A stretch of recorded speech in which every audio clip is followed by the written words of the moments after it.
My name is Elaine Carter. I'm 52 years old now, and I've spent most of my life trying to convince myself that memory is a liar. That the mind plays tricks when you're young and scared and nobody will give you straight answers. But some things don't fade. Some things sit in your chest like stones, getting heavier with every year that passes. I was born in Hawthorne Ridge, Wisconsin, a town so small you could miss it if you blinked while driving through. The kind of place where everyone knows your business, but pretends they don't. Where people keep their windows closed, even in the height of summer, like they're afraid of what might drift in on the breeze. Or maybe, what might drift out. My childhood was strange in ways I didn't understand until much later. My mother was a nervous woman, always checking the locks twice, always looking over her shoulder in parking lots. She had a habit of hiding things. Important things. I found medical bills stuffed in the freezer once, tucked between packages of frozen peas, like they were something shameful. When I asked her about them, she snatched them from my hands so fast I thought she might hit me. She didn't.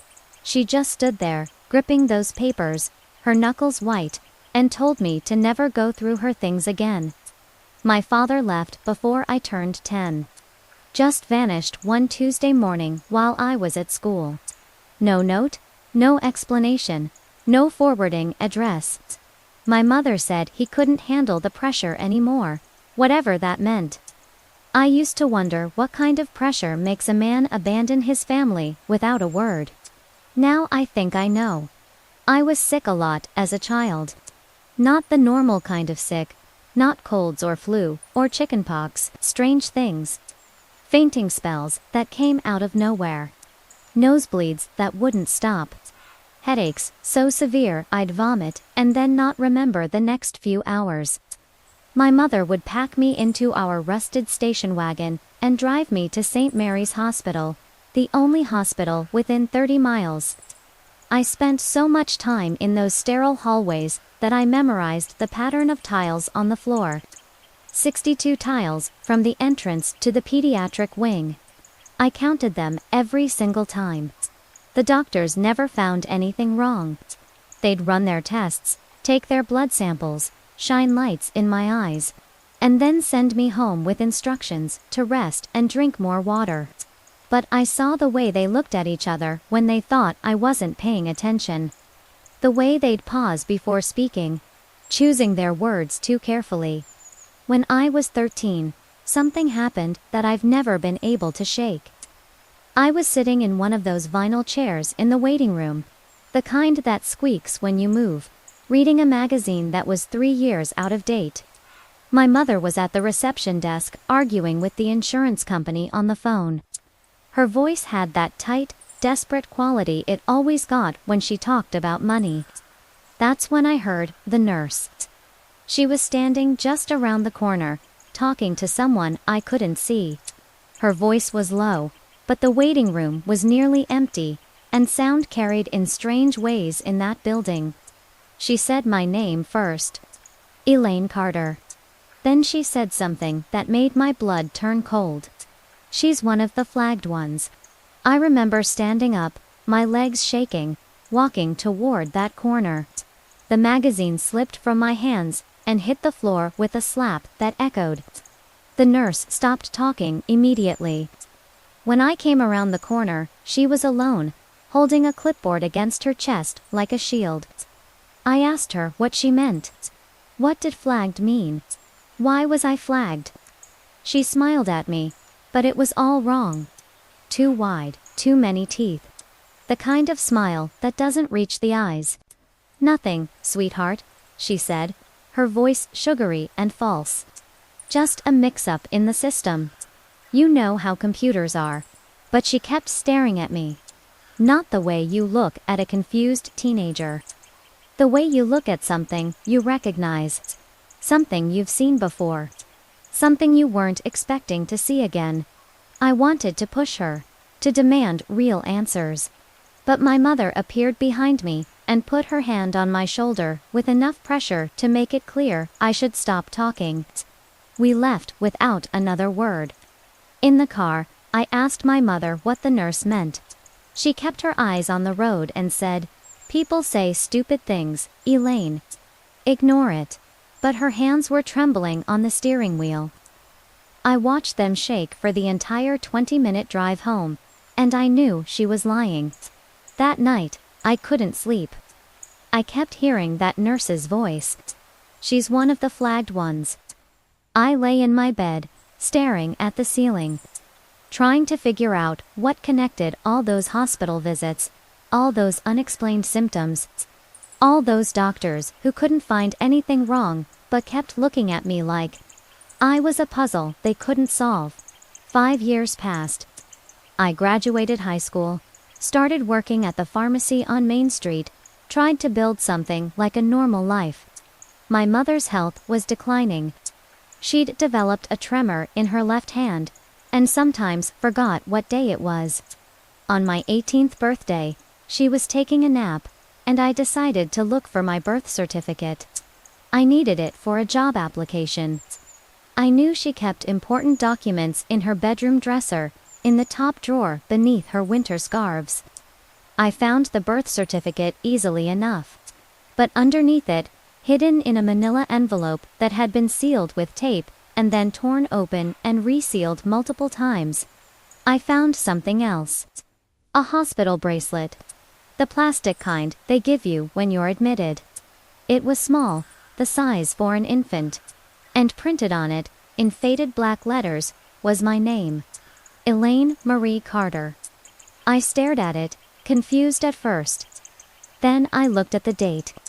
My birthday is March 14, 1973. The date on that bracelet was November 7, 1970. 2 years and 4 months before I was born. I thought distance would save me. That's what everyone tells you, right? Leave your hometown, start fresh, build a new life somewhere the ghosts can't follow. So in my 20s, I packed everything I owned into 6 cardboard boxes and moved to Milwaukee. I met Marcus at a coffee shop near Marquette University. He was studying architecture, had kind eyes and steady hands.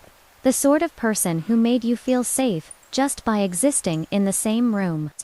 We got married 2 years later in a small ceremony at the courthouse. I became a high school English teacher.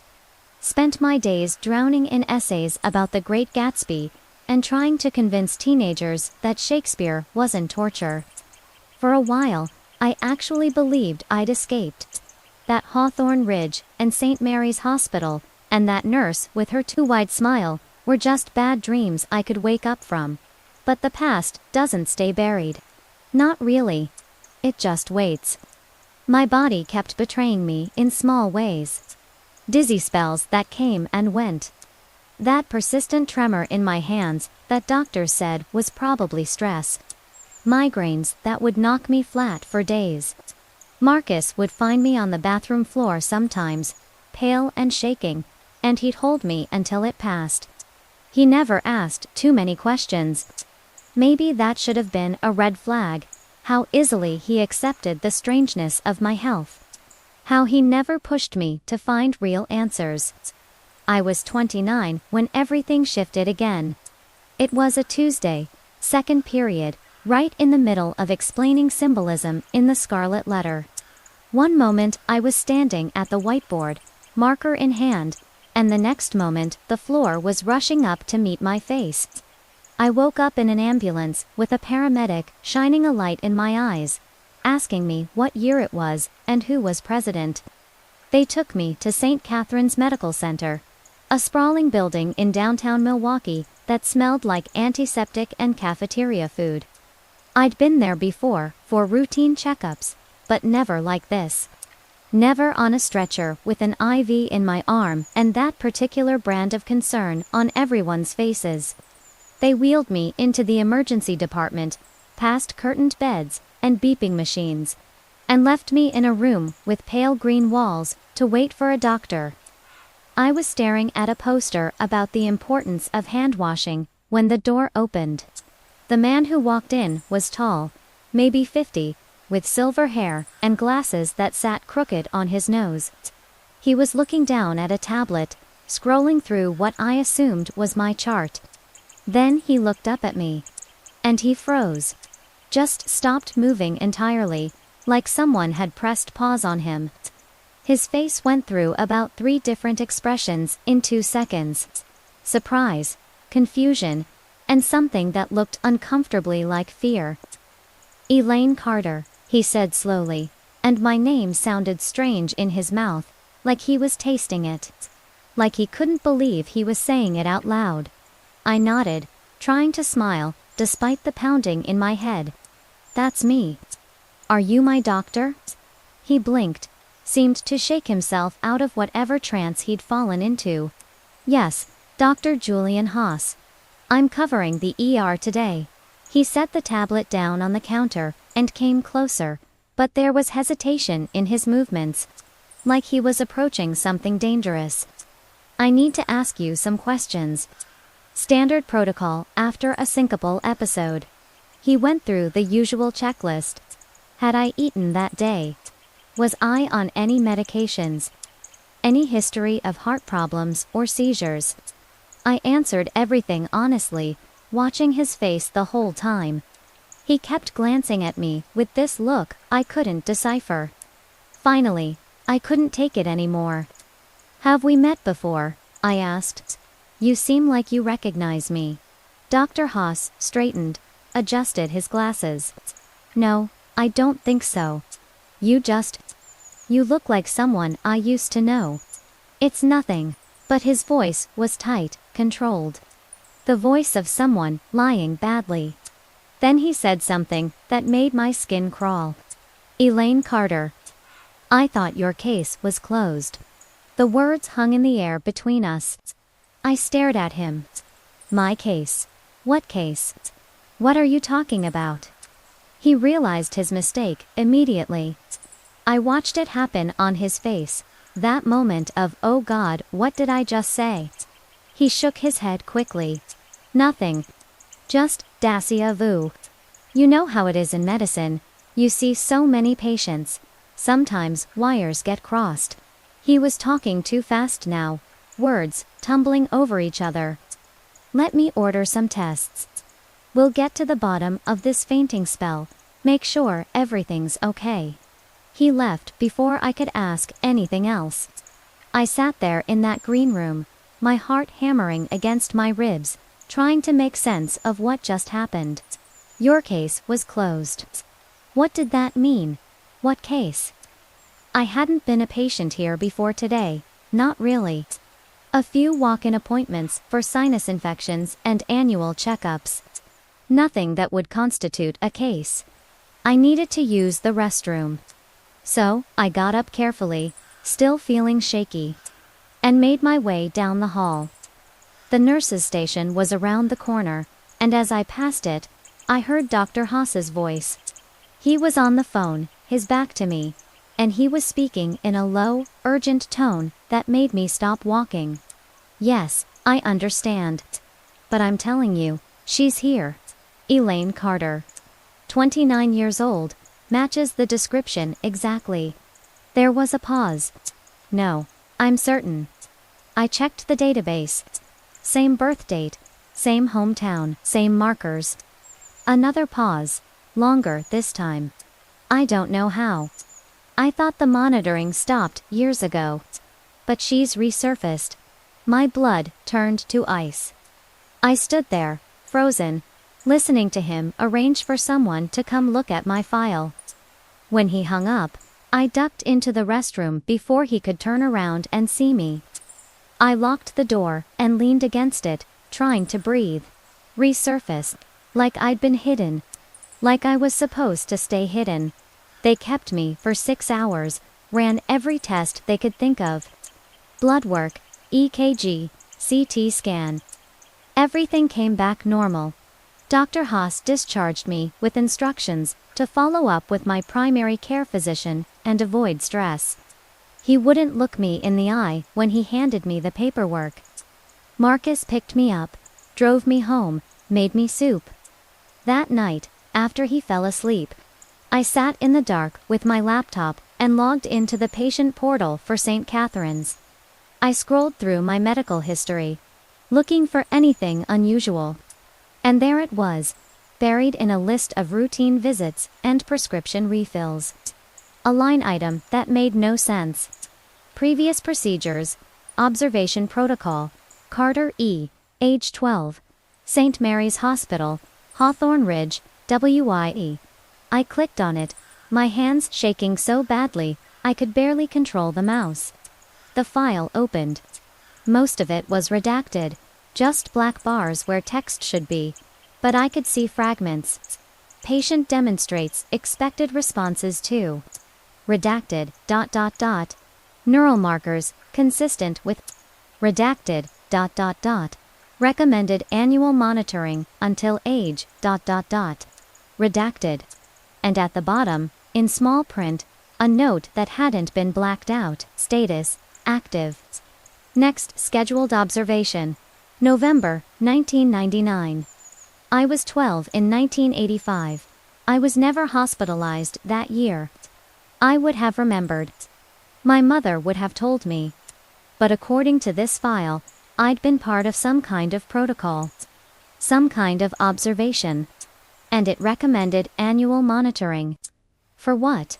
What were they watching for? What were they expecting me to do? I didn't sleep that night.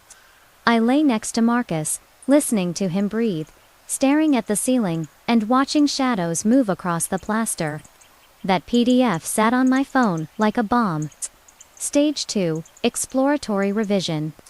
I kept opening it, reading it again, hoping the words would change or make sense, or reveal themselves to be some kind of clerical error. But they didn't. At 6 in the morning, I gave up on sleep and called the hospital. The phone rang exactly once, then clicked over to a recording. Not the usual hospital menu with options for billing and appointments. Just a calm female voice that said, "Your case manager has been notified. Someone will contact you shortly." Then it disconnected. I stared at my phone. Case manager. I'd never been assigned a case manager. I didn't even know what that meant in a medical context. I tried calling back 3 more times. Same recording. Same abrupt disconnection. Marcus found me in the kitchen, still in my pajamas, my phone clutched in my white-knuckled hand. "What's wrong?" he asked, and I showed him the email, the PDF, the procedure I'd never agreed to. He read it twice, his jaw tightening. "This is insane. You need to go down there in person. Demand to speak to someone." I nodded, but before I could get dressed, the doorbell rang. It was 8 in the morning on the day after Thanksgiving. Nobody just shows up at 8 in the morning. Marcus and I exchanged a look, and he went to answer it while I stayed in the kitchen. My heart pounding for reasons I couldn't name. I heard voices.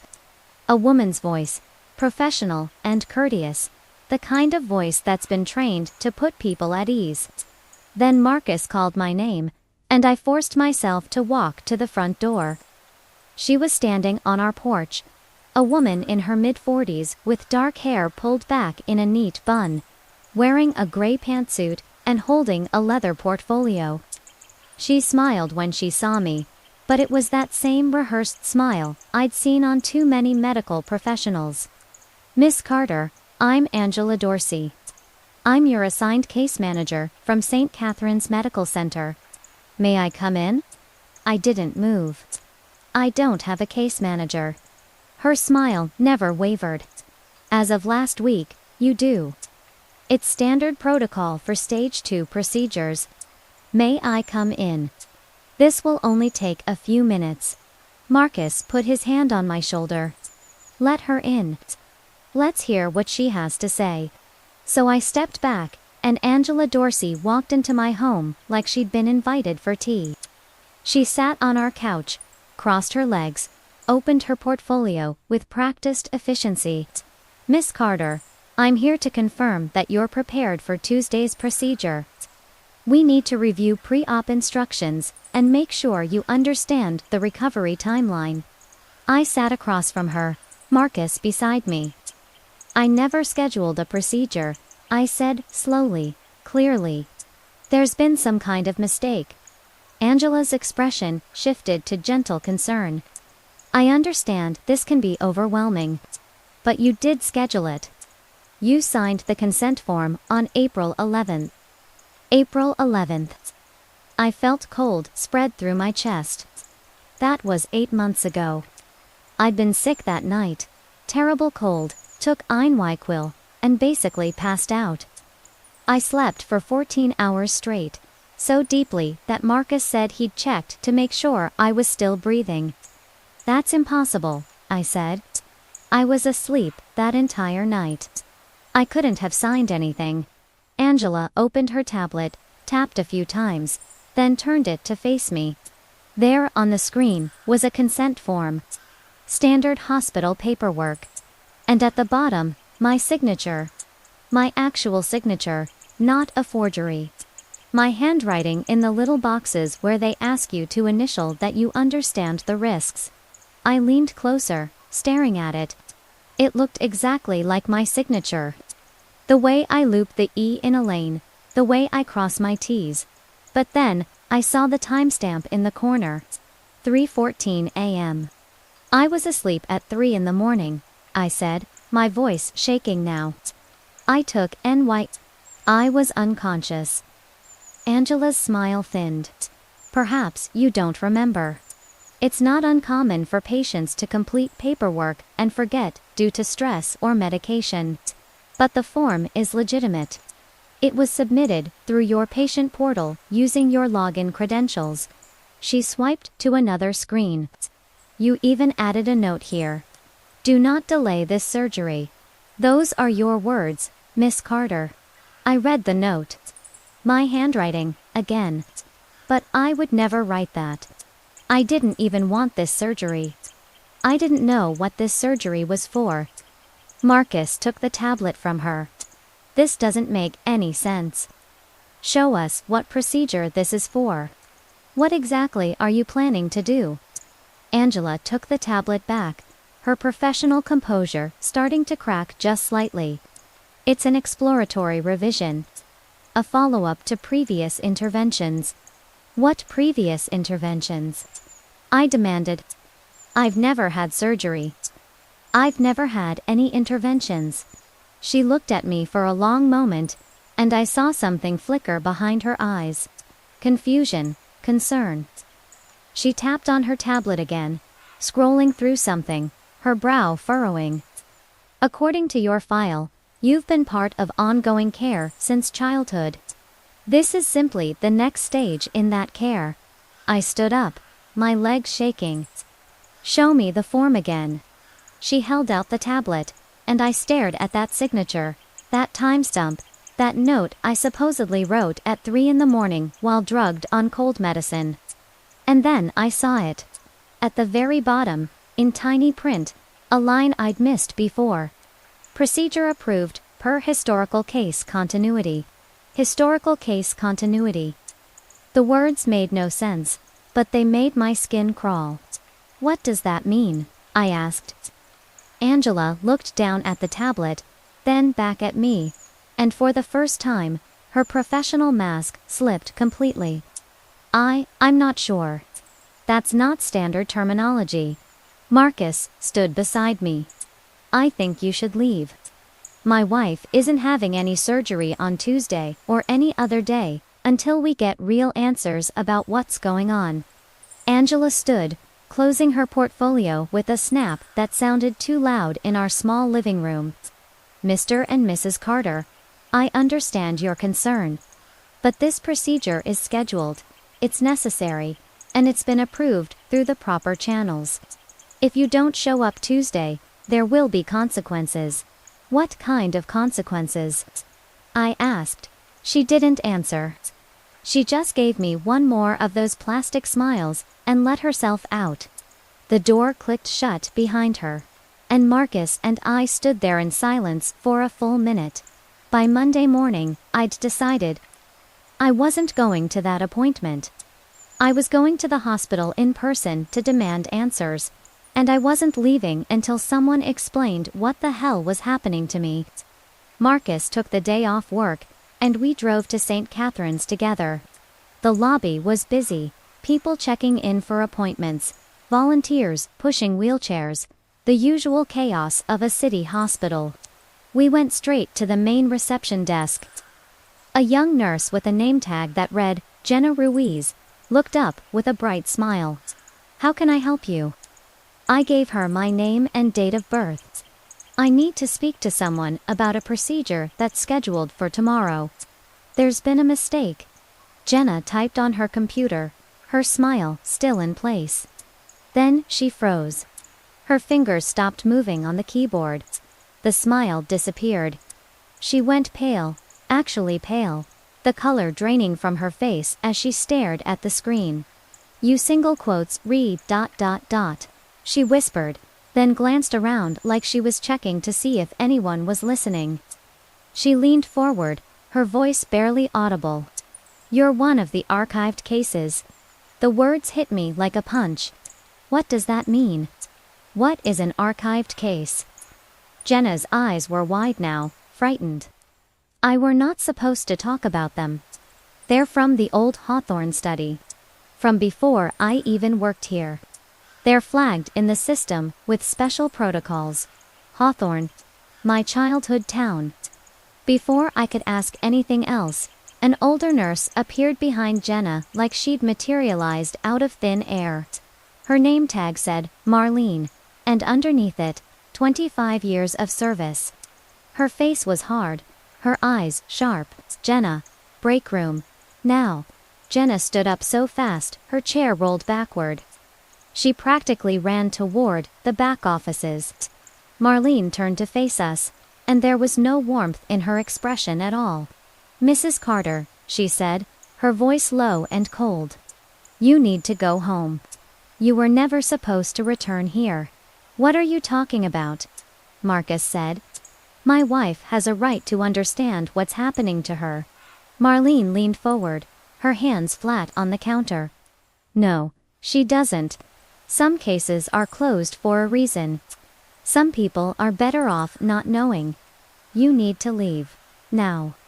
She gestured, and 2 security guards appeared from somewhere behind us. They didn't touch us, but their presence was clear. We were being removed. Marcus started to argue, but I grabbed his arm. "Let's go," I said quietly. We turned and walked toward the exit, the security guards following us all the way to the parking lot. I felt numb, disconnected from my own body. As we reached our car, I felt something pressed into my hand. I looked up, startled. A man in scrubs, maybe 30 years old, with tired eyes. He'd slipped past the security guards, pushed something into my palm, and kept walking without making eye contact. I didn't look at it until we were in the car with the doors locked. It was a yellow sticky note, the kind you find on any desk in any office. Written in small, careful handwriting. "If you want the truth, check box 1 to see at St. Mary's Archives." St. Mary's, the hospital from my childhood. The hospital where that nurse had called me one of the flagged ones. The hospital where I'd spent so many strange, unexplained visits. Marcus read the note over my shoulder. "What's in Hawthorne Ridge?" he asked. I looked at him, and I knew what I had to do. "Everything," I said. Everything they never wanted me to know. The drive to Hawthorne Ridge took 3.5 hours. Marcus kept his hands tight on the wheel, and neither of us spoke much. What was there to say? We were driving back to the place I'd spent 25 years trying to forget. Chasing answers hidden in a sticky note from a stranger in scrubs. The November sky was gray and heavy, threatening snow. When we finally crossed into Hawthorne Ridge, I felt something shift in my chest. Dread, maybe. Or recognition. The town looked smaller than I remembered, more worn down. Half the shops on Main Street were boarded up. St. Mary's Hospital loomed at the end of Oak Avenue. A 3-story brick building with dark windows. The main hospital had been closed for 5 years, condemned due to structural issues and lack of funding. But the archives building, a smaller structure attached to the east wing, was still standing. Marcus parked in the empty lot. Dead leaves skittered across the asphalt. "Are you sure about this?" he asked. I nodded, though I wasn't sure of anything anymore. We got out of the car, and I led him to a side entrance I remembered from childhood. The door was unlocked, which should have been my first warning that someone expected us. Inside, the air was cold and sterile, heavy with the smell of peroxide and old paper. Our footsteps echoed on the tile floor. The archives room was down a long hallway lined with faded motivational posters about hand-washing and flu prevention. The door was marked with a simple placard, "Medical Records Storage." I pushed it open. The room was enormous, filled with floor-to-ceiling metal shelving units, all packed with boxes and manila folders. Fluorescent lights flickered overhead, casting everything in a sickly greenish glow. I pulled out the sticky note. Box 1 to C. We found it on the top shelf in the back corner. Marcus had to stand on a chair to reach it. He handed it down to me carefully, like it might explode. The box was old, the cardboard soft with age, and someone had written Carter, E, subject E19, on the side in black marker. My hands were shaking as I set it on a table in the center of the room. I opened it. The first thing I saw were Polaroids. Dozens of them, rubber banded together. I pulled them out slowly. They were pictures of me. Me as a child, maybe 7 or 8 years old, lying in a hospital bed. My eyes were closed in most of them, and there were electrodes attached to my forehead.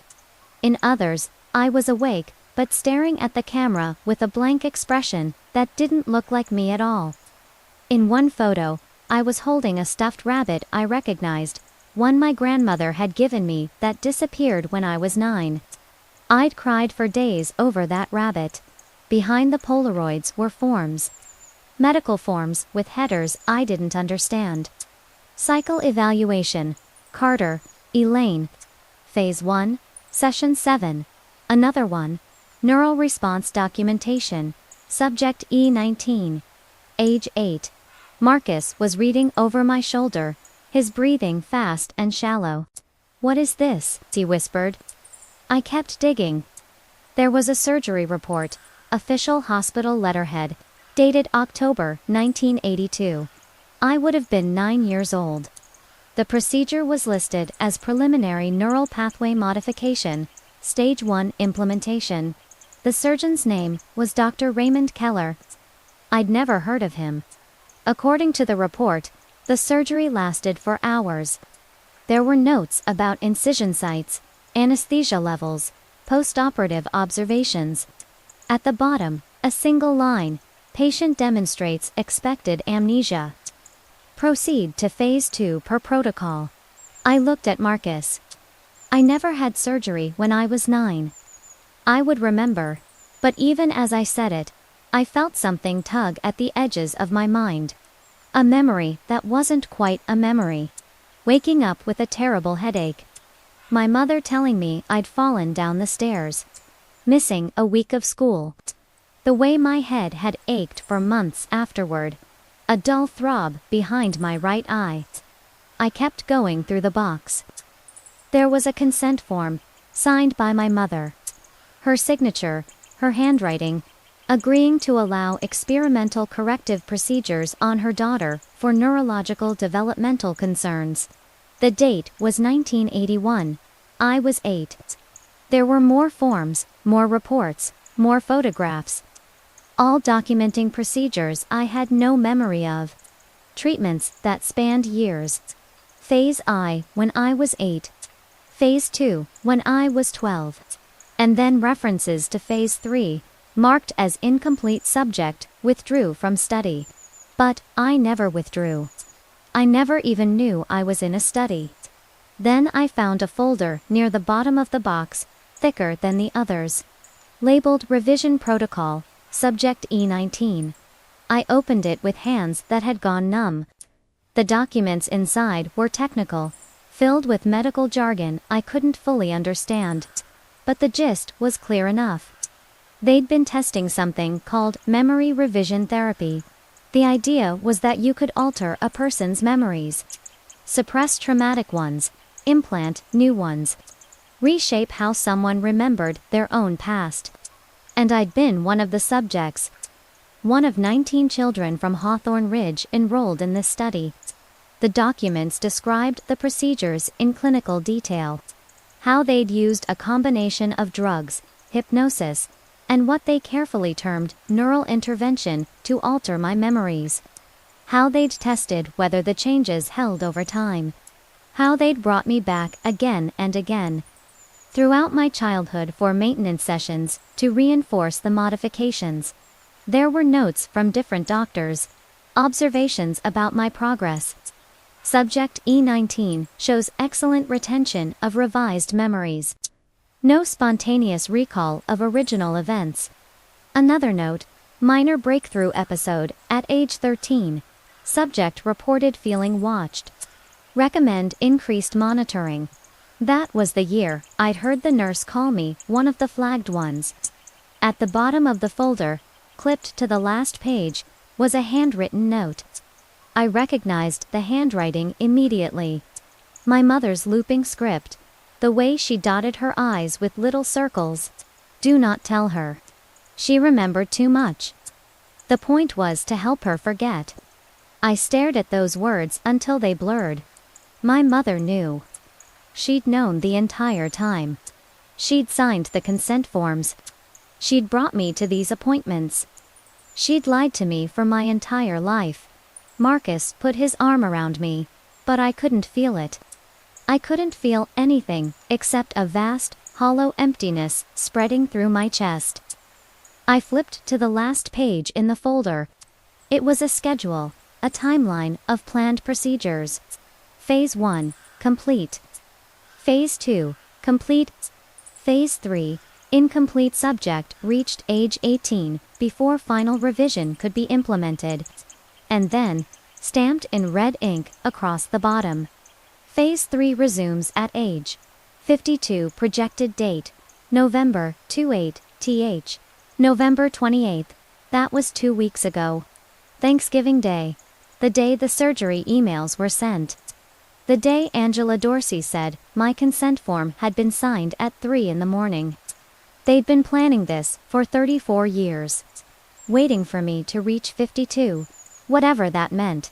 Whatever significance that age held in their protocol. And now they were ready to finish what they'd started when I was a child. We drove back to Milwaukee in silence. I clutched the folder against my chest the entire way, my proof, my evidence of what had been done to me. When we got home, it was dark. Marcus wanted to call the police, a lawyer, someone. But what would I tell them? That a closed hospital had records of procedures I didn't remember. That my mother had consented to experimental treatment decades ago. That I was supposed to have surgery tomorrow for something called Phase 3. It sounded insane. Even in my own head. I told Marcus I needed to talk to my mother first. I needed to hear it from her. So I called her. She answered on the third ring, her voice thin and shaky. Elaine. I went to St. Mary's, I said. I found the box. There was a long silence. Then, she started to cry. Through her tears, she told me everything. How she'd been approached when I was 7 years old by a doctor named Raymond Keller. How he'd told her I was showing signs of severe developmental trauma, nightmares, and anxiety that would only get worse as I got older. How he'd offered her a solution. A government-funded study testing new treatments for childhood trauma. They could help me forget the bad things, help me have a normal life. All she had to do was sign the consent forms and bring me to appointments. What bad things? I asked. What was I supposed to forget? She sobbed harder. Your father. What he did before he left. You were so young, but you saw things, Elaine. Terrible things. I thought if you could just forget, you could be happy. I thought I was protecting you. And now, what about the surgery scheduled for tomorrow? She took a shuddering breath. Dr. Haas called me last month. He said the early procedures were incomplete. That at 52, your brain reaches a certain stability, and they can finish the revision. Complete the treatment, he said. If they don't do it now, you'll start remembering everything. All of it. The original memories will come back. I felt cold, and you agreed to this, without telling me. I thought it was for the best, she whispered. I thought you'd be better off not knowing, not remembering. You had no right, I said, my voice breaking. You had no right to decide that for me. She was still crying when I hung up. I stood in my kitchen, my phone in my hand, trying to process what she'd told me. Trying to understand that my entire childhood, my entire life, had been built on manufactured memories. That somewhere deep in my brain were original memories, true memories, that had been buried and suppressed and replaced, and they were coming back. I could feel it now, fragments at the edges of my mind. Shadows of things I couldn't quite see. A man's voice, angry. My mother screaming.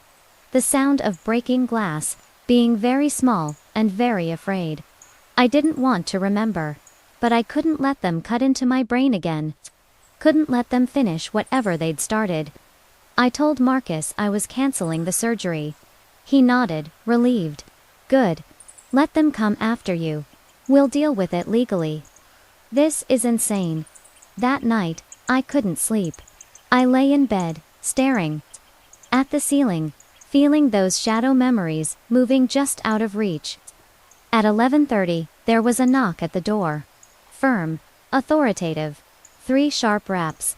Marcus got up to answer it before I could stop him. I heard voices in the living room.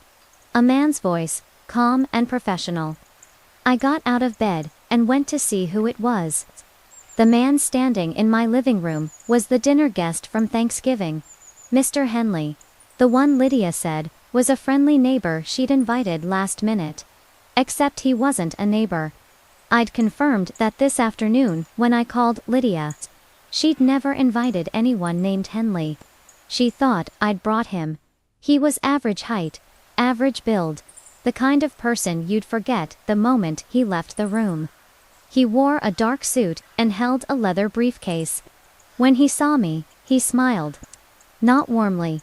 Just a professional acknowledgement. Elaine, he said calmly. We need to talk. May I sit down? Get out of my house, I said. He didn't move. Instead, he reached into his jacket and pulled out a badge. It wasn't police. It wasn't FBI. The seal was something I didn't recognize, and the letters beneath it were so small I couldn't read them in the dim light. I'm afraid it's not that simple, he said. You're the last uncompleted subject from the Hawthorne study. We've been monitoring you for 34 years, waiting for the appropriate window. That window is now. Tomorrow, actually. And you're going to keep that appointment. I tried to shut the door, but he was already inside, and Marcus was between us. Confused and frightened, Mr. Henley opened his briefcase and pulled out a folder. He handed it to me. Inside was a photograph of me at 11 years old, sitting in a hospital bed, holding that stuffed rabbit. I was smiling, but my eyes were empty. And another photo. This one more recent. Me in a hospital bed I didn't recognize, unconscious, with medical equipment around me. When was this taken? I demanded. April 11th, he said.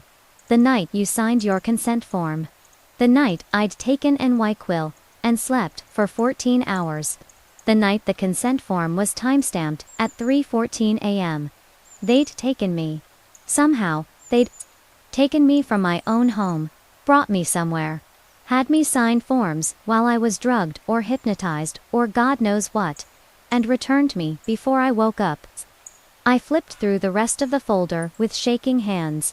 There were medical forms, consent documents, all with my signature. All dated from that night. And at the very bottom, a handwritten note on hospital stationery. The handwriting looked exactly like mine. Every loop and curve, identical. It said, "If I refuse again, make sure they take me by force." I can't keep living with these memories. I stared at it. I didn't write this. Mr. Henley's expression didn't change. According to our records, you did. After the preliminary session in April, you specifically requested that if you changed your mind, we proceed regardless. You wanted the procedure completed. That's impossible. I would never. You were scared, he interrupted gently. The memories were starting to surface. You came to us voluntarily, asked us to finish what was started. You just don't remember because the partial procedure causes temporary confusion. But tomorrow, when we complete phase 3, everything will be clear. You'll be at peace. Tomorrow. The surgery was scheduled for tomorrow morning, 8 a.m. I looked at Marcus, then back at Mr. Henley. And if I don't go? Mr. Henley closed his briefcase with a soft click.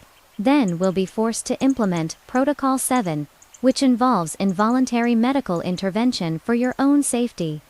But I'd really prefer it didn't come to that, Elaine.